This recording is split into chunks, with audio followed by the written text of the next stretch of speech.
ചെയ്യണം. അതിന് കഴിയാത്തവർ തൽക്കാലം ടിക്കറ്റ് എടുത്ത് എവിടെയെങ്കിലും സിയാറത്തിന് പോകലാ നല്ലത്. പടച്ചവനോട് ആ ചിലത്തിൽ പറയാൻ ഞാനതിന് സാക്ഷിയായിട്ടില്ല. പടച്ചവനെ പറഞ്ഞാൽ കേൾക്കാത്തൊരു പെരുമ്പടപ്പാണ് എനിക്കുണ്ടായിരുന്നത്. അങ്ങനെ നടത്തിക്കൊണ്ടേന്ന് കരുതിയിട്ട് ഞാൻ മാറിയെന്നു പോയതാണ് പറയാ. മൈലാഞ്ചി തേച്ച ആ പെണ്ണാണ് ആ പുരുഷൻ. നല്ല തലയിൽ നല്ലൊരു ടവലും തൊപ്പിയൊക്കെ ധരിച്ചിട്ട് ബറക്കത്തുള്ളൊരു സദസ്സാണ് നിക്കാഹിന്റെ സദസ്. ദുആഇന് ഇജാബത്തുള്ള സദസ്സാണ്. സ്വാലിഹീങ്ങളെ കൊണ്ടുപോകേണ്ട സദസ്സാണ്. പക്ഷേ ഒരു ഇജാബത്തും അവിടെ ലഭിക്കാൻ സാധ്യതയില്ല. പുതുമാരൻ വാനിലേക്ക് കൈയുയർത്തുമ്പോ കൈ വെള്ളയിൽ മുഴുവനും എഴുതി വെച്ചിരിക്കുന്നു മൈലാഞ്ചി കൊണ്ട്. അവന്റെയും അവളുടെയും പേരുകൾ, വിളിപ്പേര് ഒരു ഭാഗത്ത്, സ്വന്തം പേര് വേറൊരു ഭാഗത്ത്. പിന്നെ റോട്ടിലൊക്കെ കാണുന്ന കുറെ ചിഹ്നങ്ങളുണ്ട്, അല്ലാത്ത കുറെ ചിഹ്നങ്ങളുണ്ട്. അതൊക്കെ കൂടി എഴുതിയിട്ട് വന്നിരിക്കുകയാണ്. എന്ത് ബറക്കത്തുണ്ടാകാനാണ് സഹോദരങ്ങളെ. ബാറക്കല്ലാഹു ലക്കുമാ എന്നൊക്കെ പറയുമ്പോ നമ്മളൊക്കെ ആമീൻ ആമീൻ എന്നൊക്കെ പറഞ്ഞാൽ എന്ത് സ്വീകാര്യതയാണ്. പച്ച ഹറാമും ഉപയോഗിച്ചല്ലേ വന്നിരിക്കുന്നത്. എന്ത് സ്വീകരിക്കാനാ.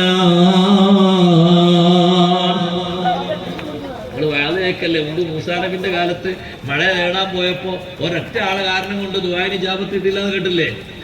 അത് അന്ന് മാത്രമേ ഒന്നും ഉണ്ടാവില്ലേ? അത് അഡ്ജസ്റ്റ് ചെയ്താൽ പോലെ ഒരു 15 മിനിറ്റ് കിട്ടും. മൂസാ നബി അലൈഹിസ്സലാത്തു വസ്സലാമിന്റെ കാലത്ത് മഹാനവർകൾ മഴ നേടാൻ വേണ്ടി ജനങ്ങളൊക്കെ ഒരുമിച്ച് കൂട്ടിയപ്പോ അല്ലാഹു തആല പറഞ്ഞു, മൂസാ നബിയെ, നിങ്ങൾ ആ ജനങ്ങളെ കൂട്ടത്തിൽ ഒരു ദോഷിയുണ്ട്. ഇതുവരെ തൗബ ചെയ്യാത്ത ഒരൊറ്റ മനുഷ്യനുണ്ട് ആ കൂട്ടത്തിൽ. ഒന്നുകിൽ നിങ്ങളുടെ ഇടയിൽ നിന്ന് മാറിപ്പോയി തൗബ ചെയ്യാൻ പറയണം. അല്ല, അയാൾ തൗബക്ക് ഒരുങ്ങുന്നില്ലെങ്കിൽ നിങ്ങൾക്കിടയിൽ നിന്ന് അയാളോട് പോകാൻ പറയണം. മൂസാ നബി അലൈഹിസ്സലാത്തു വസ്സലാം ജനങ്ങൾക്കിടയിലേക്ക് അനൗൺസ്മെന്റ് നടത്തി. നിങ്ങളെ കൂട്ടത്തിൽ പാപം ചെയ്ത, കുറ്റം ചെയ്ത ഒരു മനുഷ്യനുണ്ട്. ആ മനുഷ്യൻ തൗബ ചെയ്തിട്ടില്ല. അവൻ വല്ലാതെ മഹാപാപിയാണ്. അവൻ ഉള്ളത് കൊണ്ടാണ് അല്ലാഹു ദുആഇന് ഉത്തരം തരാത്തത്. ആരാ ദുആർക്കാൻ ഒരുങ്ങുന്നത്? കലീമുല്ലാഹി മൂസ അലൈഹിസ്സലാത്തു വസ്സലാം. 313 മുർസലുകളിൽ ഏറ്റവും ശ്രേഷ്ഠതയുള്ള മഹാന്മാരാരാണ് സഹോദരങ്ങളെ? ഉലുൽ അസ്മികളാണ്. ആ ഉലുൽ അസ്മിൽ പെട്ടൊരു മെമ്പറാണ് കലീമുല്ലാഹി മൂസ അലൈഹിസ്സലാം. ചെറിയ സ്ഥാനമൊന്നുമല്ല മൂസാ നബിക്ക് അല്ലാഹു നൽകിയത്. തിൽക റുസുലു ഫല്ലൽനാ ബഅദഹും അലാ ബഅദ് മിൻഹും മൻ കല്ലമല്ലാഹ്. മുർസലീങ്ങൾക്ക് വ്യത്യസ്ത ഗ്രേഡ് നമ്മൾ നൽകിയിട്ടുണ്ട്. അവരിൽ വലിയ സ്ഥാനമുള്ളവരാണ് മൻ കല്ലമല്ലാഹ്, അല്ലാഹു സംവദിച്ച ആളുകൾ. അതിൽപ്പെട്ട ആളല്ലേ മൂസാ അലൈഹിസ്സലാത്തു വസ്സലാം. അതുകൊണ്ട് കുറ്റം ചെയ്ത ആള് പോകണം എന്ന് പറഞ്ഞു. അപ്പൊ കുറ്റം ചെയ്ത ആള് അതിന്റെ ഇടയിൽ നിന്ന്, പടച്ചോനെ, എന്നോടാണല്ലോ മൂസാ നബി ആ പോകാൻ പറയുന്നത്. ഞാനിപ്പോ പോയ ജനങ്ങൾക്കിടയിലൊക്കെ എനിക്ക് ദുഷ്പേര് വരും. ഞാനാണ് കുറ്റം ചെയ്ത ആളെന്ന് എല്ലാവരും മനസ്സിലാക്കൂലേ? 10,000-കണക്കിന് ആളുകളാണ് മരുഭൂമിയിൽ ഒരുമിച്ച് കൂടിയിരിക്കുന്നത്. എത്ര മുഖറബീങ്ങളുണ്ട് ആ കൂട്ടത്തിൽ. തൗറാത്ത് കൊണ്ട് അത് പാരായണം ചെയ്ത് അള്ളാഹുവിലേക്ക് അടുത്ത എത്ര ആളുകളുണ്ട്?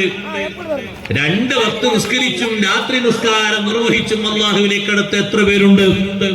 സുഹൃതങ്ങൾ ചെയ്ത ഒരുപാട് ശ്രേഷ്ഠ ജനങ്ങളുണ്ട്. അവർക്കിടയിൽ ഇജാബത്തിന് തടസ്സം ഒരു വ്യക്തിയാണെങ്കിൽ, നമ്മുടെ കല്യാണപ്പറമ്പിൽ കല്യാണ സ്റ്റേജിൽ ഇജാബത്തിന് തടസ്സം ഈ വന്നിരിക്കുന്ന പുതുമാരനാണ്. ബാക്കിയുള്ളവരൊക്കെ ആള് ക്ലിയറാണ്. ഈ വന്നിരിക്കുന്ന ആളിപ്പോ എങ്ങനെയാ വന്നത്?